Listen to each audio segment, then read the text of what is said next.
Minute analysis of the day's biggest races, breaking news from the racing industry, and our daily best bets, only on OTB TV. Welcome back to Capital OTB's The Inside Track. I'm Jean Wood, joined now by this morning's third special guest. Welcome, trainer John Kimmel. Good morning, John. Good to have you here. Good morning. I should say Dr. Kimmel. You are in fact a vet, which is kind of an interesting perspective on the whole training game. Tell us how that ties in a little bit. Well, let's see.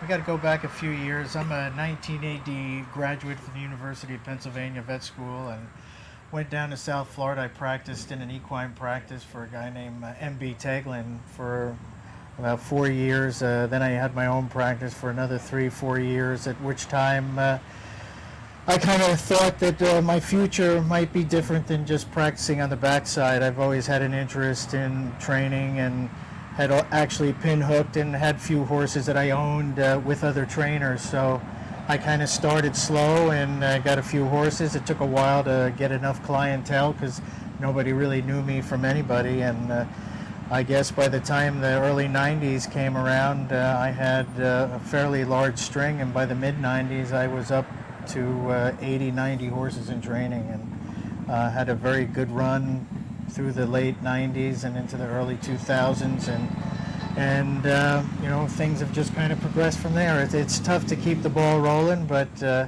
I think we got a nice stable of horses, and we look forward to the next few years. I think things are turning around, and this is an industry that we're just at a point where I believe there's a renaissance going on, and with the increase in purse money, it's actually a lot easier to kind of talk to people about getting involved in this business. It's been kind of a tough deal for owners to make a livelihood and think that an investment in a thoroughbred was actually a good proposition. But now that the purse structure has reached the levels it has reached, it actually is a feasible thing for a guy to own a thoroughbred, have some fun at the same time, and actually just not throw the money away.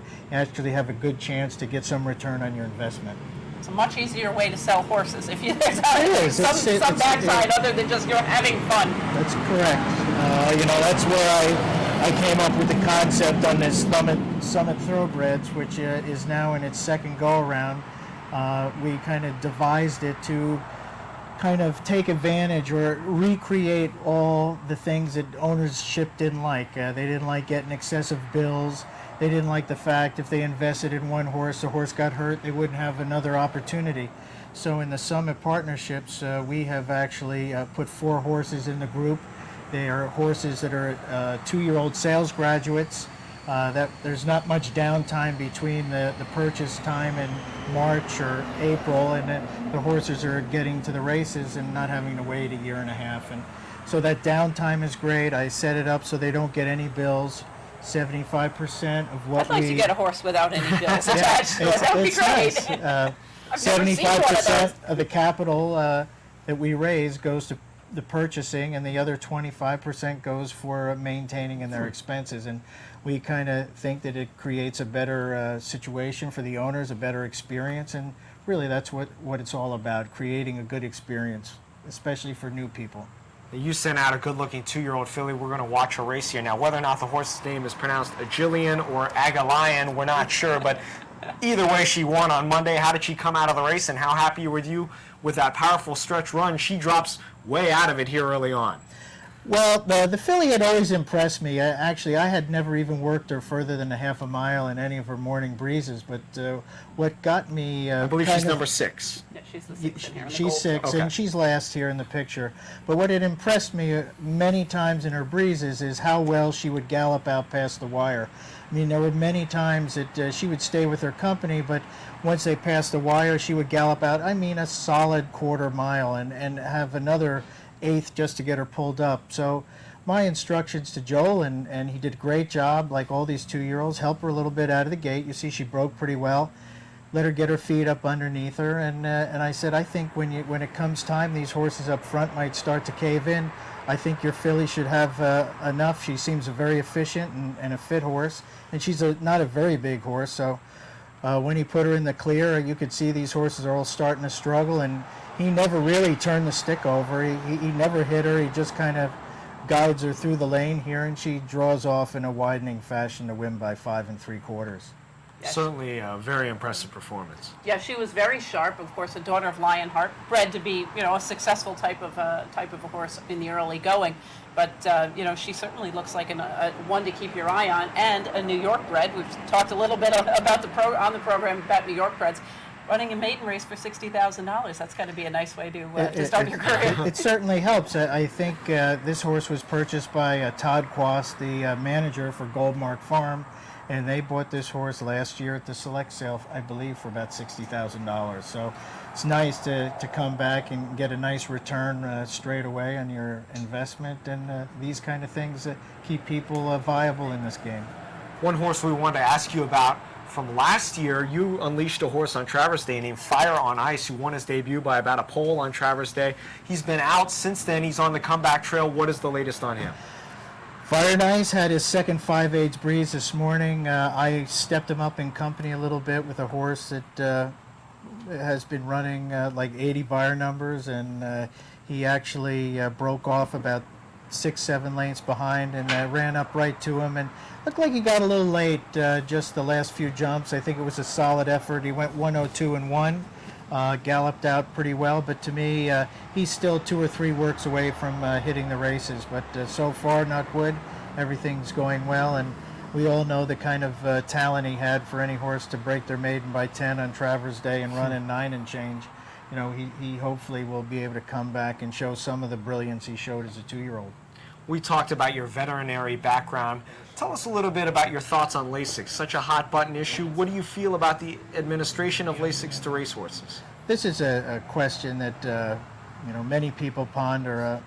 I think Lasix has become a medication that everybody uses now because they're not used to not using it. I think there are more horses treated with Lasix that really don't need the medication, and I'm of the thought that there are horses that will benefit from its use, but certainly every horse doesn't need to be on it. I think there will be some modifications in our rules, and I've always been a proponent. If our top class horses were to race without Lasix, it might in due time provide a better gene pool for our horses of the future. Might not need Lasix as being a medication that's needed. So I've always been the proponent that grade 1 races should be void of medication. That's an interesting perspective, because obviously most of the trainers back here are not veterinarians, and I think it does offer a little bit of a different perspective. I'm very attuned to what my horses do as far as the respiratory tract. I scope many of them myself, and I know that there are certain horses that do need the medication and do benefit from the medication.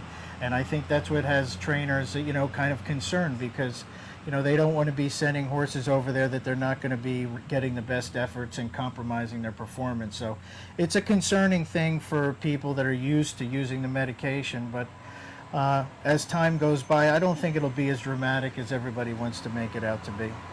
One race we did want to ask you about before we let you go. Everybody likes to look back on some of the great races here at Saratoga. The 97 Go for Wand. You ran 1-2 in that race with your champion Hidden Lake and Fleet Feet.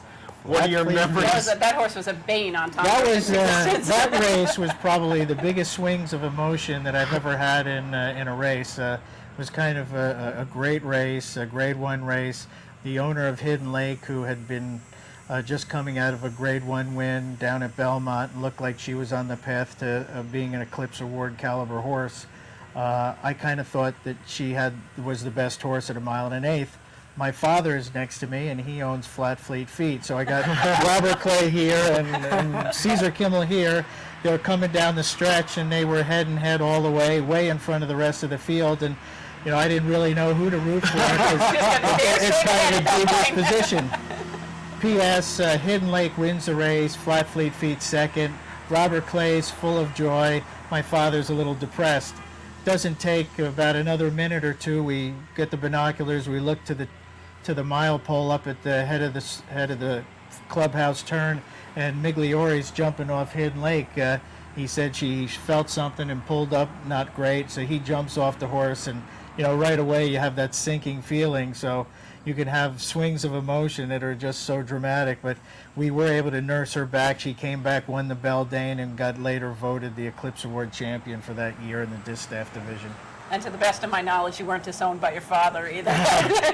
You know that. I guess he still gave you a couple horses after that. Yes, he had, and you know we miss him up here. He's getting a little older and can't get around as well as he usually does. But he's been in the game for almost 50 years, and we miss him. We miss him a lot, and I hope he gets up here by the end of the meet.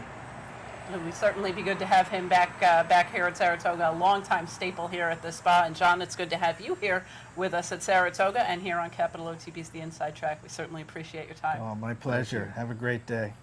That'll wrap up this edition of The Inside Track. Thank you for joining us here at Saratoga. Coming up next, it's Handicappers Report.